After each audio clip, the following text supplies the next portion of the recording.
எல்லாருக்கும் வணக்கம். கன்னியாகுமரியில விஜய் அண்ணாவ குடுத்த வாக்குறுதிகள்லாம் பார்க்குறப்போ ரொம்ப இம்ப்ரெசிவா இருந்தது.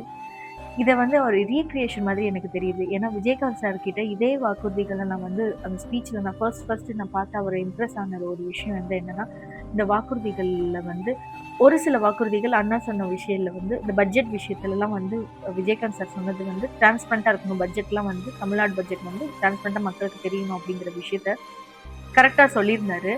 அது எனக்கு ரொம்ப இம்ப்ரெசிவா இருந்தது. ஸோ, அதனால தான் நான் விஜயகாந்த் சாருக்கு எப்பவுமே எனக்கு ஓட்டு வயசு வந்ததுலேருந்தே அவருக்கு தான் நான் ஓட்டு போட்டுருக்கேன். அதே மாரி தான் விஜய் அண்ணாவும் எனக்கு பார்க்குறப்போ விஜயகாந்த் சார் கிட்ட எப்படி ஒரு நம்பிக்கை வந்ததோ, அதே தான் விஜய் அண்ணா கிட்டயும் எனக்கு நம்பிக்கை வந்திருக்கு. இவரு நமக்கு கடைசி நம்பிக்கை. விஜயகாந்த் சார நம்ம மிஸ் பண்ணிட்டோம். திரும்பிலாம் நம்ம கொண்டு வர முடியாது. ஆனா, விஜய் அண்ணா இருக்காரு. லைவ்ல இருக்கிறாரு. தயவு செய்து நம்மளோட கடைசி நம்பிக்கை. சிந்திச்சு செயல்படுங்க. 5 வருஷத்துக்கு ஒரு தடவ தான் நம்மளுக்கு அந்த பவர் வருது. இந்த ஒரு விரல்ல நம்ம ஒரு புரட்சியே பண்ண போறோம். தயவு செய்து சிந்திச்சு பண்ணுங்க. ஃப்ரீயா கிடைக்குது, பணம் குடுக்குறாங்க அப்படிங்கிறத யோசிக்காதீங்க. நம்ம நாட்டோடைய வளர்ச்சிக்கும், நம்ம நாட்டோடைய பாதுகாப்பு, பெண்கள் பாதுகாப்பு, குழந்தைங்களுடைய படிப்பு, இளைஞர்களுடைய வேலைவாய்ப்பு எல்லாமே இந்த ஒரு விரல்ல தான் இருக்குது. தயவு செய்து சிந்திச்சு செயல்படுங்க மக்களே.